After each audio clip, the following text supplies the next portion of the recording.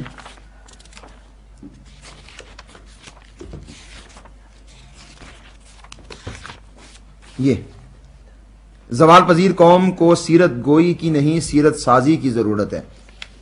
اس مقالے کے اندر کیا لکھتا ہے مضمون میں اپنا، چونکہ یہ سال بہ سال ابھی سیرت جلسے کرتے ہیں سیرت کے حوالے سے، سیرت النبی کانفرنس، سیرت امام الہدا کانفرنس، سیرت امام المجاہدین کانفرنس، سیرت تاجدار انبیاء کانفرنس، یہ مختلف نام سے سیرت کے عنوان جما کر یہ سیرت کی کانفرنس سے کرتے ہیں. تو کیا کہتا ہے؟ کہتا ہے سال بہ سال آپ کی ولادت کے موقع پر آپ کے ان محاسن و تعلیمات کا زبانی اظہار کر کے عقیدت و تحسین کے چند پھول آپ کی ذات گرامی کو پیش کر دیے جائیں، اور بس. اگر آپ کی سیرت صرف موضوع گفتار رہی ہے تو پھر ہم میں اور غیر مسلموں میں کیا فرق رہا. یہ نیچے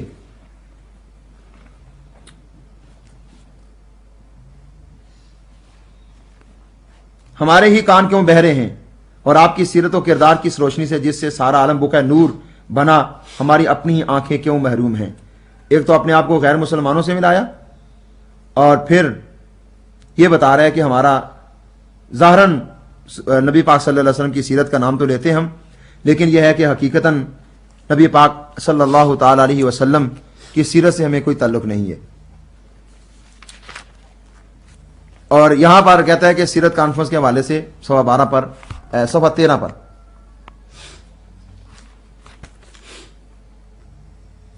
کہتا ہے کہ ہماری اس حرکت سے دنیا یا تو ہمیں ہی احمق تصور کرے گی، کہ ہم یہ جو سیرت کانفرنسیں کرتے پھرتے ہیں اس وجہ سے لوگ ہمیں احمق یعنی بے وقوف تصور کریں گے. تو وہ یہاں پر سیرت کانفرنس کرنے والوں کو بے وقوف کہا ہے. یہ درس صحیح بخاری حافظ محمد گوندلوی جو بہت سارے وابیوں کے استاد ہیں، امام الاثر اور نہ جانے ان کو کیا کچھ کہا جاتا ہے، استاد الاساتذہ محدث الاثر حافظ محمد گوندلوی، یہ اپنے وابیوں کے بارے میں اور ساتھ اپنے دوسرے بھائی دیوبندیوں کو بھی اس نے ملایا ہے. صفحہ نمبر 551 پہ کہتا ہے، یہ ہیڈنگ ہے اہل حدیث اور دیوبندی حضرات کے نئے طریقے، دوسروں کو نئے طریقے جاری کرنے والے اور ان کو بدعتی قرار دینے والے. اس وجہ سے اس حوالے کے لیے جو ہے نا ان کو اس حوالے پر غور کرنا چاہیے اور دیکھنا چاہیے کہ دوسروں کو نئے طریقے نکالنے والا قرار دینا اور بدعتی قرار دینا یہ ان کا بالکل غلط ہے. ان کے اپنے بزرگ کہہ رہے ہیں کہ واقعی وہابیوں کے اندر بھی نئے طریقے موجود ہیں، اور وہ کون سے ہیں سن لیجئے. کہتے ہیں ادھر اہل حدیث اور دیوبندی حضرات نے بھی نئے راستے تلاش کر لیے ہیں. انہوں نے عرسوں کی جگہ جلسے شروع کر دیے. ہمیں عرسوں کا تانا دیتے ہیں، کہتا ہے کہ یہ عرسوں کی جگہ جلسے کر رہے ہیں. ایک چھوٹا سا مدرسہ بنا لیا اور چند معروف واعظین کو بلا کر جلسہ کرا دیا اور لچھے دار تقریریں کرا دیں. اس طرح جلسہ کے انتظامات کے بہانے اچھا خاصا چندہ جمع کر لیا. 200-400 تشریف لانے والے واعظ صاحب کی خدمت اقدس میں پیش کر دیے اور باقی اپنی جیب میں. پیری مریدی کی جگہ جماعت نے لے لی اور عرس کی جگہ سالانہ جلسوں نے. اس طرح یہ دونوں متوازی چل رہے ہیں. یہ ساری باتیں فضول ہیں. تو یہ ساری حرکتیں وابیوں کے اندر موجود ہے، فضول باتیں بھی اور فضول کام بھی، اور یہ چندہ جمع کرنے کا معاملہ بھی سارا ان کے اندر موجود ہے. اس طرح یہ تحریک آزادی فکر اسماعیل دہلوی کی، اس کا صفحہ نمبر 163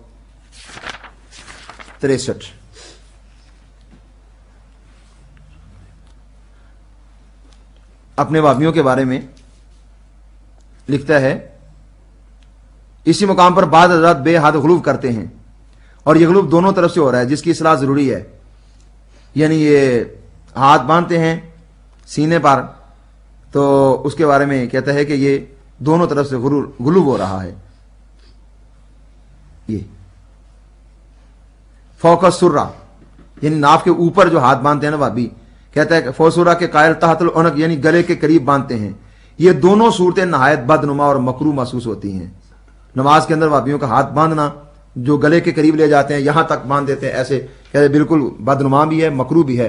کوئی جو اپنی نماز کو سنت کے مطابق کہتے ہیں ان کی اپنی نماز بھی سنت کے خلاف ہے، تو ان کی نمازیں بھی سنت کے خلاف ہیں اور یہ رسول اللہ صلی اللہ علیہ وسلم کے طریقے کے برعکس ہیں. ان کا سنت نبوی اور نماز نبوی کے ساتھ کوئی تعلق نہیں ہے۔ صفحہ 174 بھی دیکھ لیں اس کا۔ 174 پر اپنی جماعت غرباء اہل حدیث کے حوالے سے کہتا ہے حضرات غرباء اہل حدیث کا تشدد اور غلوب، غرباء اہل حدیث متشدد بھی ہیں اور غالی بھی ہیں، حد سے بڑھنے والے۔ اور 194 پر ایک نیا شگوفہ جو ہے نا اس نے چھوڑا ہے، یہ غیر مسلم اہل حدیث غیر مسلم بھی ہوتے ہیں، غیر مسلم اہل حدیث، یہ آگے جو ہے نا وہ کھچ ماری ہے، حنفیوں کو بلا وجہ اس میں شامل کیا ہے، جبکہ اپنے بارے میں تو خود لکھ رہا ہے، کہتا ہے یہ دونوں قسمیں آج کل عام ہیں۔ اور نیچے کیا کہتا ہے؟ اہل حدیث عملاً بد بلکہ عقیدتاً غیر مسلم ہوتے ہیں، جھوٹ، بد دیانتی